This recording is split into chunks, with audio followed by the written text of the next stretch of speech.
여러분 안녕하십니까? 헬로티비 뉴스입니다. 첫 소식입니다. 경기도가 경기 북부 권역에 거점 공공의료원을 건립하는 방안을 추진하고 있습니다.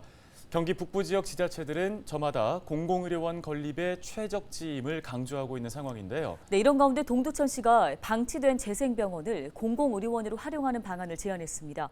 이미 건물이 건립돼 있는 만큼 예산은 물론 공사 기간도 획기적으로 줄일 수 있다고 강조합니다. 이런 장점들이 경기도의 호응을 이끌어낼 수 있을까요? 이재필 기자입니다. 의료 인프라 부족으로 어려움을 겪고 있는 경기 북부. 종합병원은 물론 응급실도 없어 긴급 상황 발생 시 의료 인프라를 갖춘 인접 도시로 이동하는 경우가 많습니다.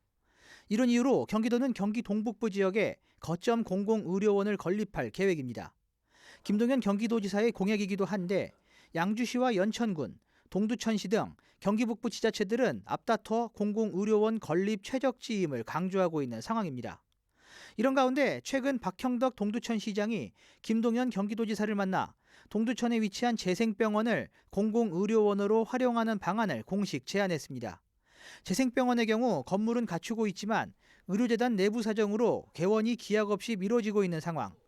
이 재생병원을 공공의료원으로 활용한다면 건물이 이미 지어져 있는 만큼 혈세 2천억 원을 아낄 수 있다는 게 동두천시의 주장입니다.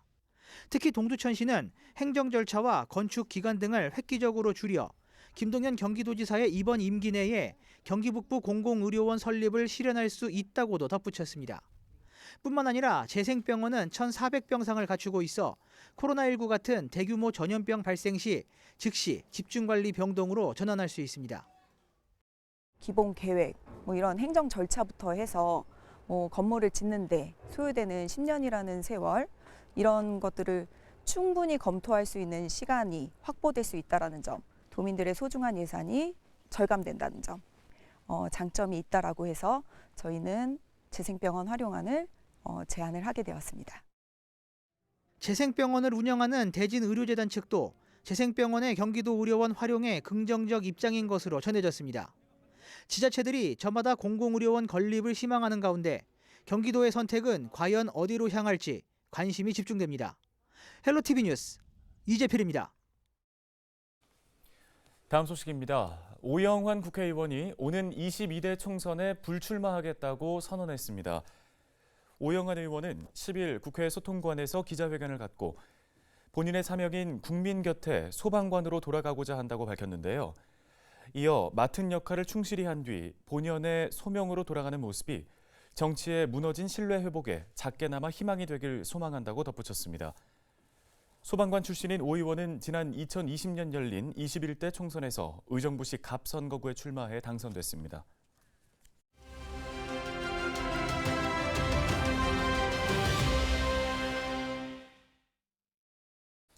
지난달 포천에서 외국인 노동자가 안타깝게 사망한 일이 있었는데요. 이 일을 계기로 포천시가 외국인 노동자들의 환경을 살펴보고 또 그들과 동행하기 위한 대책을 추진하고 있습니다. 네, 포천시 외국인 근로자 지원팀의 노은종 팀장이 전화 연결돼 있습니다. 연결해 보겠습니다. 안녕하십니까? 네, 안녕하십니까. 포천시 외국인 근로자 지원팀 노은종입니다. 예, 포천에서 이제 10년간 일해오던 태국인 노동자가 사망하면서 지역사회를 안타깝게 한 일이 있었습니다. 이후에 포천시가 사망자에 대한 천도제를 봉행했고요. 장례 절차를 진행한 것으로 알고 있는데요. 어떻게 이루어졌습니까? 인도적인 지원 사업의 일환으로 추진하게 되었고요. 태국이 불교 국가인 만큼 불교 전통 의식에 따라 봉선사에서 봉행하게 되었습니다. 천도제에는 유가족을 비롯한 포천시 거주 태국민들과 저희 백영현 포천시장님, 최춘식 국회의원님, 서과석 포천시 의장님 등이 함께 참석해 주셨고, 특히 농장주의 부인과 아드님이 함께 참석하셔서 돌아가신 분의 넋을 위로하는 뜻깊은 자리가 되었습니다. 고인의 장례 절차와 유족의 입국부터 출국까지의 모든 편의 제공, 그리고 성금 모금은 포천시 지역사회보장협의체 주관으로 이루어졌으며 이에 따른 경비는 농장주 측에서 제공한 것으로 알고 있습니다. 네, 이번 일을 계기로 해서 포천시가 외국인 노동자 지원 조례를 제정할 계획인 걸로 알고 있는데요. 어떤 사업들 계획하고 계신지 궁금합니다. 네, 외국인 근로자 인권 조례에는 그 시장이 외국인 근로자의 인권 보장과 근로, 주거 환경을 조성하기 위해 그 필요한 시책을 마련해야 하고 그 지원 시책 추진을 위한 그 행정적, 재정적 지원을 할 수 있도록 하는 내용이 들어갈 계획입니다. 그 밖에 우리 시에서는 금년 하반기에 외국인 근로자 근로, 노동 실태에 대한 전반적인 조사를 실시하여 정책 방안을 연구하고 외국인 주민 지원센터 건립 사업도 본격적으로 진행할 예정입니다. 예, 외국인 주민센터 얘기를 해주셨는데요. 이 과정에서 주민들의 반발로 건립에 어려움을 겪고 있다는 얘기를 들었습니다. 이에 대해서 좀 안타깝다는 목소리도 있는데 주민들께 하고 싶은 말씀 있으실까요? 네. 우리 시는 외국인 주민의 숫자가 19,000여 명으로 전체 시민의 약 12.5%를 차지하고 있는데요. 그리고 기업체 및 농가의 인력난이 심화되고 있는 실정으로 그 외국인 근로자는 없어서는 안 될 우리 시 경제 산업의 공동체의 일원이 되었습니다. 따라서 그들을 위한 주거라든지 복지, 의료, 인권 등 다양한 분야의 종합적인 지원 서비스 제공이 필요함에 따라 저희가 그 센터 건립을 계획하게 되었습니다. 그 외국인 관련 센터는 더 이상 그 혐오 시설이 아닌 외국인과 내국인이 함께 활용하는 문화시설입니다. 시민 여러분께서도 외국인을 함께 살아가는 이웃으로 생각해 주시고 편견과 배제를 버리고 포옹과 협력의 정신으로 품에 안아주실 것을 부탁드립니다. 네, 감사합니다. 네, 오늘 말씀 여기까지 듣겠습니다. 포천시 노은종 외국인 근로자 지원팀장이었습니다.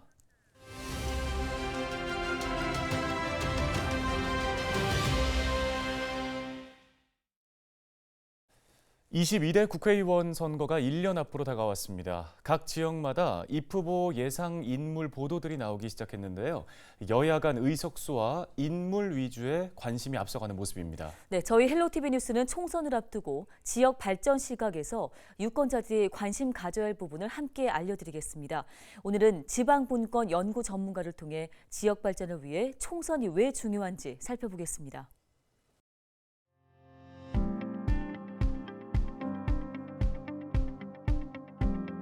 이 지역 균형 발전이나 지방 분권이 국가의 운영 틀을 바꾸는 겁니다. 그렇기 때문에 강력한 여론의 지지, 또 여론의 요구가 있어야 이제 실현이 가능한 그런 과제인데, 이 총선이라는 것이 어떤 면에서 보면 국회의원을 뽑는 거지만 앞으로 그 국가 발전을 어떻게 끌고 갈 것인가, 어떤 정책을 가지고 지역 발전과 국가 발전을 할 것인가에 대한 담론을 형성하는 과정이거든요. 총선의 승패도 중요하지만 그걸 떠나서 이 정책 담론, 정책 경쟁 이런 걸 통해서 지역 발전과 국가 발전을 방향을 잡는 그러한 준비를 해야 되지 않을까 이렇게 싶고요.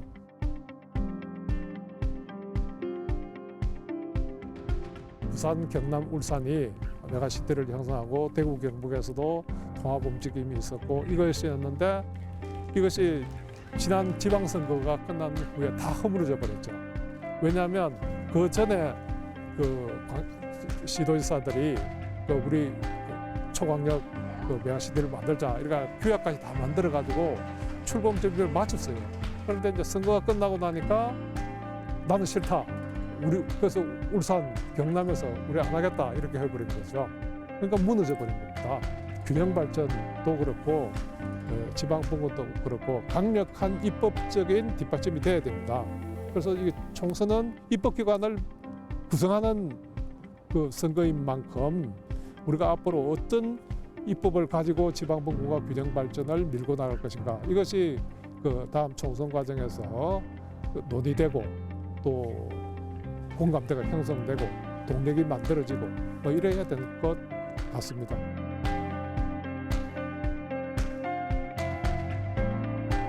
끊임없이 중앙정부에 요구했습니다.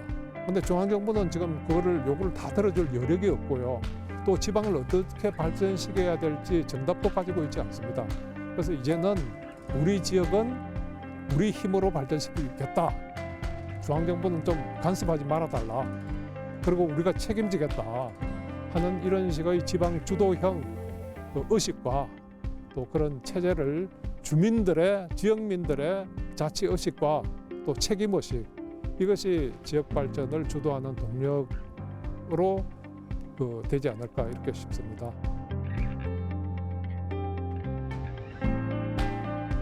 입법 때문에 지금 균형 발전도 지방분권 정책도 지금 작동할 수 없도록 막혀 있고, 그러니까 야당에서는 정부 정권 심판이다 이러면 여당에서는 야당 심판이다 이렇게 나올 수밖에 없는 상황이 되어 있는 거죠. 그래서 이럴 때는 지역민들이 우리는 그런 이 서로 떠넘기기 이런 데 관심 없다. 앞으로 어떻게 할 거냐. 이런 미래를 두고 유권자들이 나서야 되지 않을까. 또 사회단체들이 나서서 주도를 해야 되지 않을까. 이런 것이 총선 과정을 통해서 정말 뜨거운 논쟁을 좀 했으면 좋겠어요.